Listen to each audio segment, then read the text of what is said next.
Hello friends, welcome to Learner's Planet. Friends, this is our first session for this topic, forcefulness of arguments. In this session, we'll see forcefulness of arguments. That means whether the given argument are related to statements, they are weak or strong. Once again, I'll not give you any formula, any flow chart to solve the questions based on the topic. Just one suggestion, just one tip, that is apply your common sense.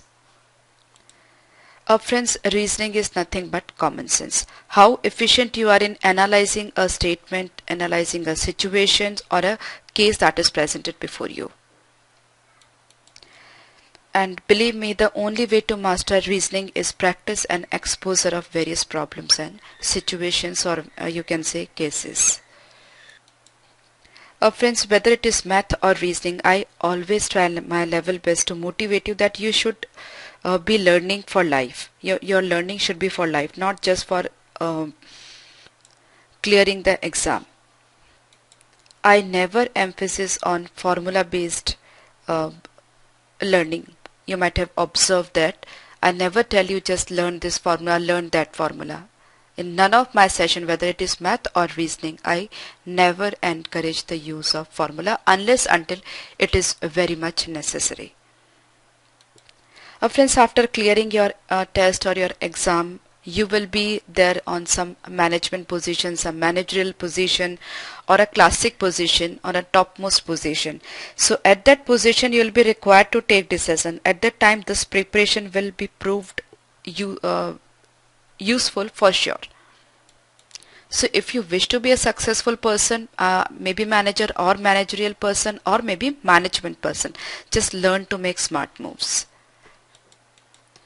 And believe me, smart moves can be made just by using your own common sense. Friends, if you learn from your heart, and if you learn for life, that means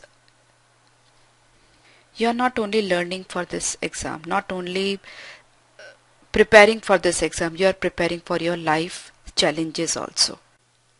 See, even after clearing the exams, you need to appear for interviews, for group discussions, isn't it? So make your concepts and analytical power so strong that you are ready for any challenge. And this can be done just by practice, exposure, and reading. And friends, just remember one thing, shortcuts will never take you a long way. In math also, shortcut is a generally accepted term.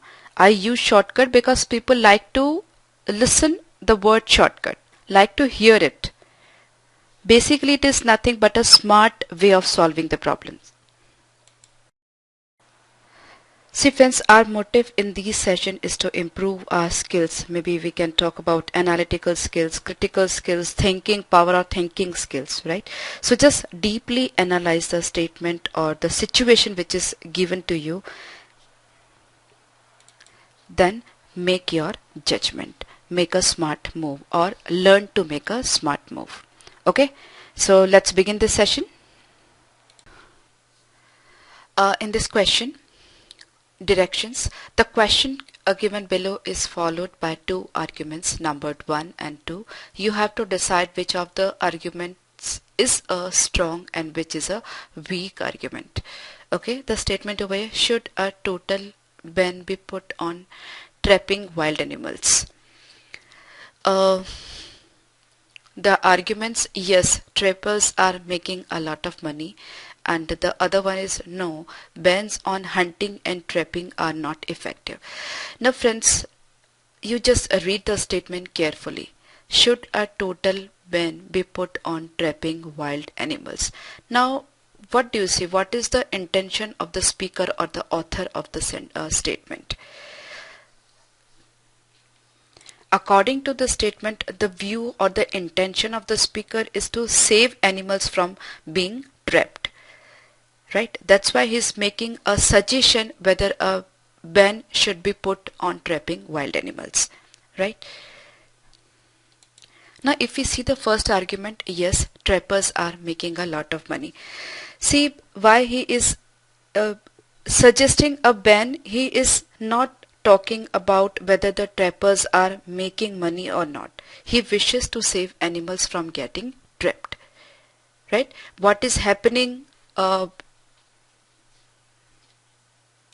in terms of money, it's not mentioned over here. Right? It is not clear from this statement. So the first argument is not at all a strong argument. Okay. The next one, no bans on hunting and trapping are not effective. See, if bans are not effective, then utmost care should be taken to enforce them. Strict rules must be there. Strict rules should be there, and there should be ways, or I can say, yeah, ways, so animals can be saved from being trapped. Right? So intention of the speaker is very clear that he wishes to save the animals from getting trapped. He has nothing, he didn't mention anything about making the money or anything about this ineffectiveness of bans. Okay, so none of the arguments is strong. So we can say it's neither one nor two is strong. Here, statement, should military services be made compulsory in our country? Okay, the first argument, no, it's against the policy of non-violence. Now just simply think one thing, just give it a thought. If at all we have a policy of non-violence, then why even we have military services? Why there is a requirement of even army? If we believe in non-violence, or if we believe in there should not be any wars or battles, then even in that case we should not have even military services or army services. So this argument is not at all strong. It's not at all acceptable. Right? The second one, yes, every citizen should protect his country. Now it's not an argument, it is just a random suggestion, right, which could further lead to an argument. Okay, so in this case again both the arguments are not strong, right? Non-violence I have explained you, because if we follow the non-violence policy, then why do we have military, why do we have army, why do we have navy, right? So this argument is not at all valid, and this is further once again a random suggestion which could lead to an argument. Okay, so none of them is strong, so neither one nor two is strong. Statement, should government jobs in rural areas be given more incentives? The first argument, yes, incentives are essential for attracting government servants there. See, I know, all of us know that most of the educated people or the educated class, they don't want to work in rural areas. Maybe you talk about a doctor, an engineer, an officer, a teacher. In fact, they don't want to work in rural areas, and there are obvious reasons for that, because see, we don't find enough or sufficient facilities to make our life easy and interesting in rural areas. So unless until this educated class or the people are getting extra benefits, they won't be attracted towards the work or towards the jobs in rural areas. So this extra incentive or an extra incentive will attract the people to work in rural areas. So this argument is really a strong one, I can say. Now let's judge the second one. No, rural areas are already cheaper, healthier and less complex than big towns, so why offer extra incentives? So that's also true. The cost of living in rural area is already very low as compared to urban life. Life is less complex, more healthy, cause of less vehicles. People don't have to commute much. So even commuting cost is very low, you can say. So why to give extra benefit? Because already in a rural area they are getting benefit because of low cost of living. right? So this argument is also very strong. No doubt both the arguments are contradict to each other. One is in favor and other is in against, but both of them are individually strong, right? Not related, not that means precisely both of them are against each other, but both of them are strong, individually strong. So it's either, I can say both 1 and 2 are strong. Okay. Should a religion be taught in our schools? The first argument, no, ours is a secular state. Now friends, what does the term secular mean? Secular means, according to our constitution, everybody has a right. Everybody has right to follow his or her own religion. He may go to temple, may to gurdwara, mosque, church. Right here, religion teaching means study of different religions, right? So student can get the idea of all the religions. They could know about the good things of the religions. They could know about the religious books. It doesn't mean that they will be taught to discriminate on the basis of religion, right? To study religion is to gaining the knowledge, right? You are gaining the knowledge. You are not being communal because of that, right? So studying religion is different and discriminating among religion is different. Being communal is different, right? So the first argument, no, ours is a secular state, doesn't stand, right? The second one, yes, teaching religion helps inculcate moral values among children. So that's pretty true argument. Or valid argument, or we can say strong argument, because when the students are taught religions in schools, obviously they will be taught good things of the religions, because every religion leader showed us the way of life, isn't it? So we or we can say or I can say the student may learn the ways of life, right? And this way moral values can be developed among students, right? So the second argument is pretty true or pretty strong, I can say. A very simple example I'll put over here. You must have heard that you should respect your elders, you should respect your parents. Now from where are you getting this teaching? From religious books only, from moral books only you are getting this teaching, right? So yes, teaching religion helps inculcate moral values among children. If you read Ramayana, if the students read Ramayana, they'll be learning how to respect the parents. Okay, so the second argument is strong. So we have option, only argument 2 is strong, that is option 2. Okay. Should non-vegetarian food be totally banned in our country? The statement. The argument, yes, it's expensive and therefore beyond the reach of most of the people in our country. See, there are so many things which are beyond the reach of the people of our country, right? You can take examples of even vegetarian food also, right? Pizza is not in the capacity of everybody, right? Poor class people, they cannot even afford pizza. They cannot even afford good or healthy food. So just price can't be a criteria of ban. Or anything can't be banned just because it is expensive. See, we have different classes of people in our country. You can say poor class, lower middle, middle class, upper middle class, rich class, elite class. And spending power of each and everybody is quite different from others. I can just give you a very simple example. I'm a rich person. I can visit foreign countries just for my pleasure, right? And some other, maybe a person who is not that much efficient or that much rich, so he can go for a foreign visit, right? So what does it mean? There should be a ban on foreign visits? No. So this argument is not at all strong, right? The second one, no, nothing should be banned in a democratic country. Now what does the term democracy means? See, democracy means government for the people, by the people, from the people, right? Everybody has certain rights and some duties in democracy. Use of a non-vegetarian food or maybe non-vegetarian food is nothing to do with democracy. It is not even related to democracy, right? So this argument doesn't stand at all. right? So both the arguments are weak over here.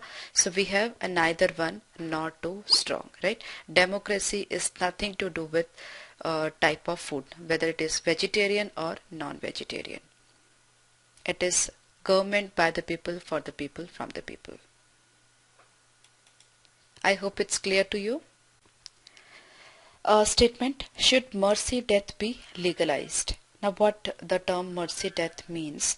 See, mercy death or mercy killing is actually a killing that is done by doctors only when there are no chances of recovery of the patient.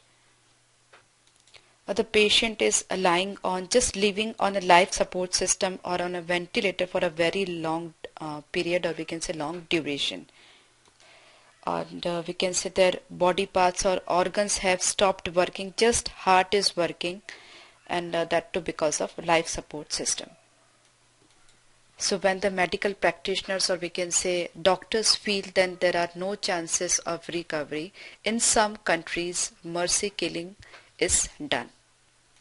That means the life support system is taken up and the patients are allowed to die. Okay? So the first argument over here, yes, patients undergoing terrible suffering and having absolutely no chance of recovery should be liberated from suffering through mercy death. See,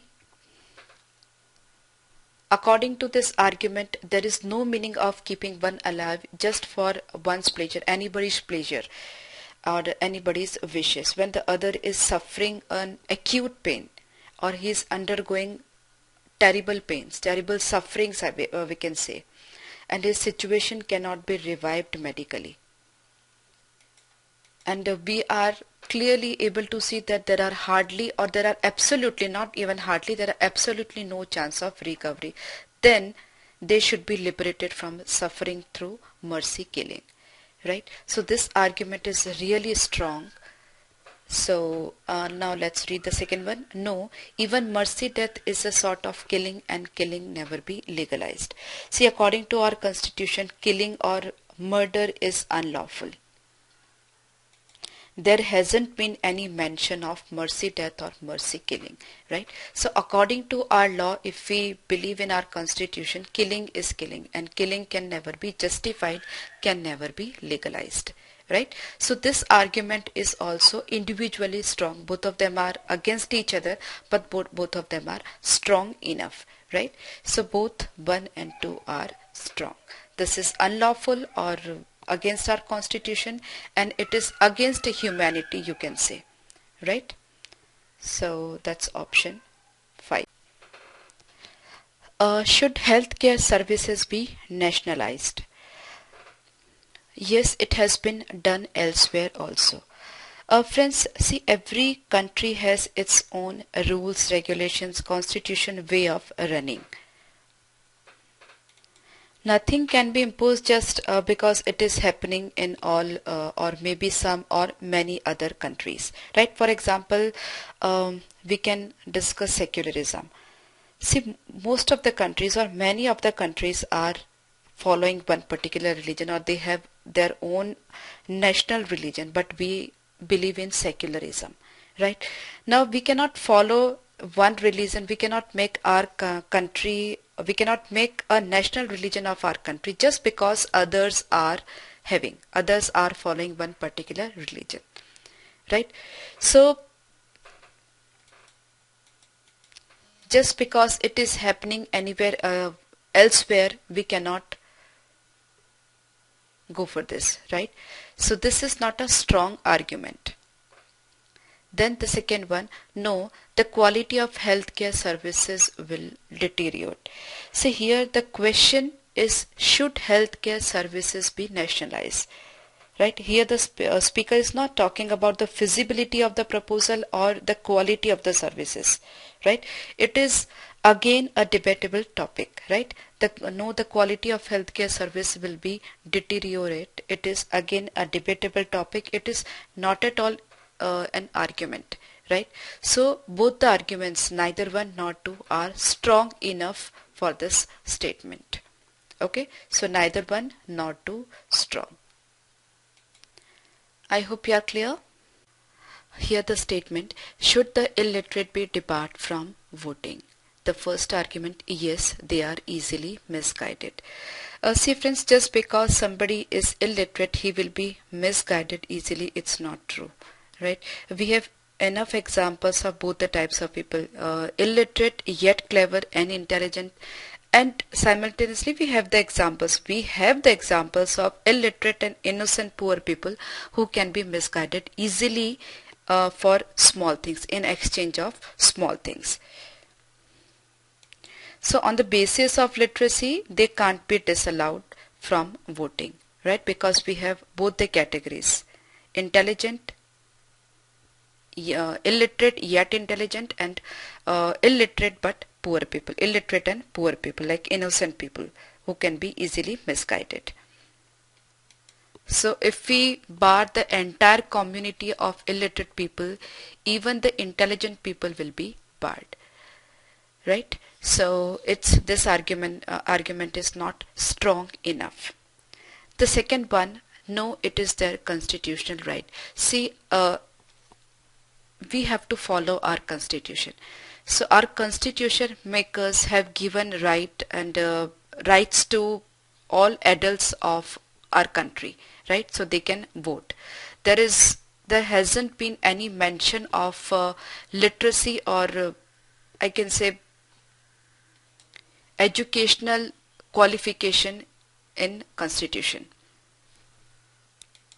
According to our constitution, everybody who is more than 18 has a right to vote, right? So the second argument is strong enough because it is talking about our constitution, right? And we have to follow our constitution. So the second one is only strong. So if only argument 2 is strong, okay? Option 2. Our friends will be taking more questions in our next session. Do revise this session and the previous ones. Bye bye.